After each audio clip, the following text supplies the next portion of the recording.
everyone. My name is Rob Miller. I am an engineer here at RoboFlow. And today we're going to be talking about how to manage vision AI deployments on multiple streams. So on the agenda for today, we're going to talk about RoboFlow's device manager and what problems it solves. And then we're going to dive into some of the use cases of having multi-stream capabilities on the device manager, which I'll then provide a demonstration of, showing you how to set up multiple streams per edge device and how to manage them as well. And then lastly, we're going to conclude with some of the future functionality we're planning and subsequent releases as we continue to iterate on this product. So deploying vision AI models on edge devices introduces a significant amount of operational and maintenance overhead. Many of the devices that you have installed may be in locations that are either physically difficult for you to access or spread across different geographical regions.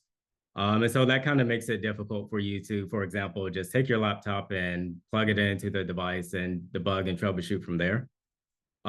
You may be able to yourself SSH into that device and make changes there, but you may have end users or other users who don't have the technical expertise to remotely access the device and make changes via the command line.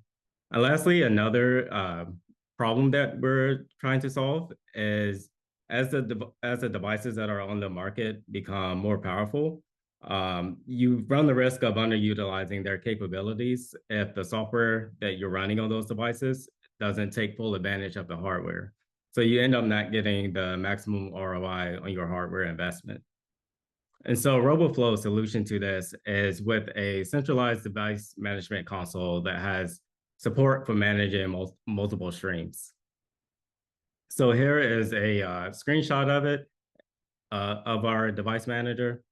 We have some top level information about our edge server.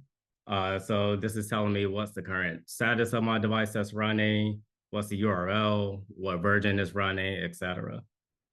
And this is also telling me all of the connected streams that I currently have. So here you can see each row corresponds to a different camera, a different stream, but they're all connected to the same device. Furthermore, each stream can run a different workflow ID. So this allows you to create complex and very custom solutions for your vision AI problem. So just very high level architecture of how this works. We have a device manager server that's running on your device, and the device manager communicates over the internet to RoboFlow's API, and it provides periodic status updates via a heartbeat. And with those status updates, we're able to display that information in the user interface for you. In addition, when you request a command from the user interface, for example, you're able to restart your device remotely, that command gets queued up and sent back to the device manager that's running alongside your inference server. And the device manager takes care of executing the command that you requested. So high level overview of multi-stream device management. It provides a centralized, intuitive interface for creating and managing multiple streams for each device that you have. It also helps you reduce your hardware footprint because if you can run multiple streams per device, you don't have to buy a lot of edge devices And lastly, as I mentioned, because you can run a different workflow with different inputs on each stream, you can create more complex solutions using less hardware. Some of the key capabilities of our multi-stream device manager, we have live frame snapshots, so you can get a live view of what your camera is seeing. As I mentioned before, you can send remote commands, so you can restart your device, you can pause and terminate and resume streams without having to remotely access the device directly or plug into it, etc.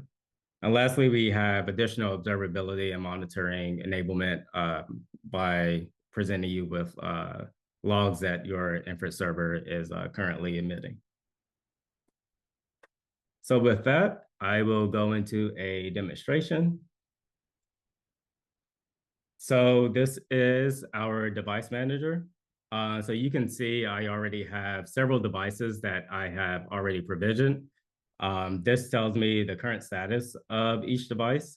So I have some that are running, some that are stopped. These are all names that I've assigned to the device. These are the types of devices that I'm running, so all NVIDIA's. Um, and then we have some additional information about the version of the software that's being used and when it was last updated.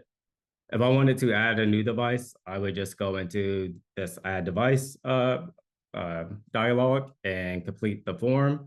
This is going to provide you with a command that you run on your edge device. And what that does is it's going to set up your edge device to be able to communicate with RoboFlow's servers. So if I go into one device that I currently have running, this is providing me additional information at the top here. I can see I already have my default stream that's running. It's using my production workflow ID, and it gives me some additional information about that stream. If I click into it, this is going to start loading up the live stream of the camera. While that's loading up, you can see that we get additional information here at the top about what this stream is. You can see my stream is now loaded. I just have a camera pointing to several tools. And you can see that this, if you take a look at the frame, sorry, the timestamp at the top of the frame, you can see it's being updated. So it's updating about every 2-3 seconds at the moment. On the right here, you can see the stream configuration. So this is the actual RTSP stream for which I'm viewing the frames for. And then some additional information here on the right about the current configuration. And so if I, for example, just wanted to see the workflow ID that I'm currently running, I can just click the link there and this will take me to the workflow and I can make changes as I need to. And the nice thing about that is once I make the changes, that's going to automatically trigger an update on your edge device. So you don't have to go in and SSH and change anything there because the updates are automatic there. We have the ability to terminate the stream. I'm not going to terminate this one. We can also pause it if we need to. And I'm just going to go out and go into a different stream. So I have this one. I'm going to load this one up. Pretty much the same thing, but I just have a different camera here pointing towards a backyard that you can see there. And so excuse me, if I wanted to add a new stream here, I would just go through this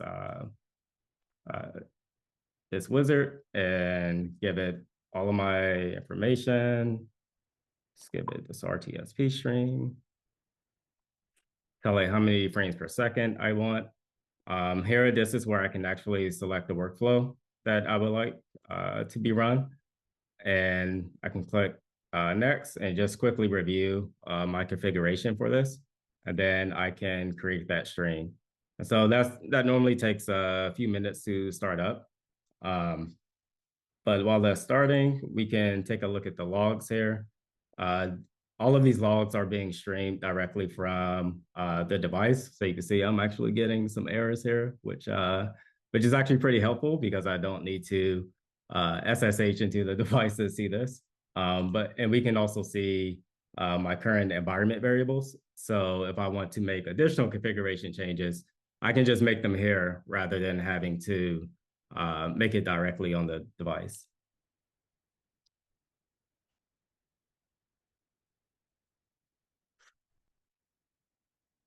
Okay, and so some of the future multi-stream device management features we're looking into. So we want to provide real-time alerts for example, when your device goes down. Maybe you'll get an email or there might be a connection to a third-party system like PagerDuty. So we're looking into like adding more notifications and alerting around device management. We're enhancing the live streaming capabilities. So you saw that the frame rate was about 1 per second. Uh, Eventually, it will be a little bit more real time as we continue iterating on that. Um, we're also going to provide deeper insights. So the amount of bandwidth that your device is consuming, the amount of space that's left on it, et cetera, just so you can get a broader picture of the current health of your device. And lastly, broader device support. So uh, we're primarily supporting NVIDIA Jetsons, but we definitely want to make sure we have broader support if you're using, for example, Raspberry Pis. We just want like a broader support over various devices. And yeah, thank you for attending this webinar. If you would like to attend future webinars, here's the link to it at roboflow.com/webinar. Thank you.